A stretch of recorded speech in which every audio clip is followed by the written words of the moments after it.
Doctor, मेरा uric acid high आ गया है, क्या अल्कोहल पीने की वजह से? अगर आप भी ये क्वेश्चन पूछते हैं तो इसका आंसर है yes. Alcohol can contribute significantly to high uric acid and gout, लेकिन मैकेनिज्म समझना भी इम्पॉर्टेंट है। अल्कोहल यूरिक एसिड कैसे बढ़ाता है? जब बॉडी अल्कोहल को मेटाबोलाइज करती है तो मेटाबॉलिक चेंजेस के थ्रू यूरिक एसिड प्रोडक्शन बढ़ सकती है। साथ ही अल्कोहल मेटाबॉलिज्म से लैक्टेट इंक्रीज हो सकता है, जो किडनी से यूरिक एसिड की एक्सक्रीशन को टेम्पररी रिड्यूस कर सकता है। रिजल्ट, ब्लड में यूरिक एसिड एक्यूमुलेट हो सकता है। रिसर्च में अल्कोहल कंजप्शन को हाइपरयूरिमिया और गाउट के इंक्रीज्ड रिस्क से कंसिस्टेंटली एसोसिएट किया गया है। क्या बियर सबसे ज़्यादा प्रॉब्लमेटिक है? बियर का एसोसिएशन पर्टिकुलरली स्ट्रॉन्ग है। बियर में अल्कोहल के साथ प्यूरिन कंपाउंड्स भी होते हैं, और स्टडीज में बियर कंजप्शन को इंक्रीज्ड यूरिक एसिड और गाउट रिस्क से स्ट्रांगली एसोसिएट किया गया है। एक लार्ज प्रोस्पेक्टिव स्टडी में बियर का गाउट रिस्क के साथ एसोसिएशन स्प्रिट्स से भी स्ट्रॉन्ग है। डॉक्टर, बियर नहीं, मैं विस्की या रम लेता हूँ, क्या वो सेफ है?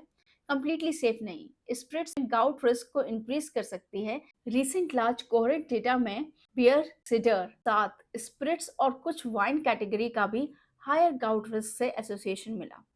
इसलिए बियर छोड़कर विस्की पीने से यूरिक एसिड की प्रॉब्लम सॉल्व हो जाएगी, ये साइंटिफिकली करेक्ट असम्पशन नहीं है। और वाइन वाइन के रिगार्डिंग एविडेंस हिस्टोरिकली मिक्स्ड रहता है। कुछ ओल्डर स्टडीज में मॉडरेट वाइन कंजप्शन का एसोसिएशन बियर स्पिरिट्स के कंपैरिजन में वीकर था, लेकिन न्यूअर लार्ज स्केल डेटा में ओवरऑल अल्कोहल इनटेक और सेवरल अल्कोहलिक बिवरेजेस के साथ गाउट रिस्क इंक्रीज हुआ है। सो वाइन को यूरिक एसिड फ्रेंडली अल्कोहल समझना भी सही नहीं है।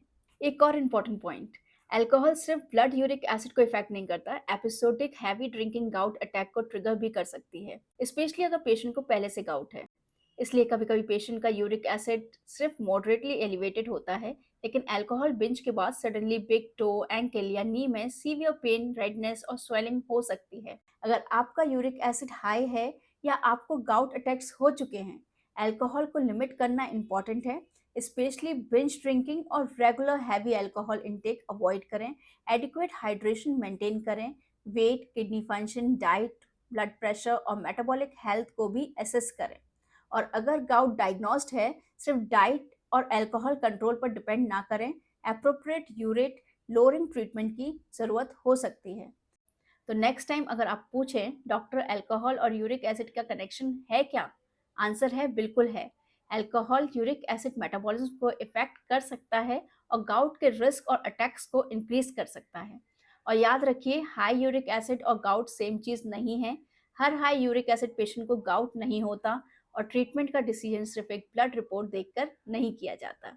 अगर आपको ये वीडियो इन्फॉर्मेटिव लगा हो तो like, share, comment and subscribe.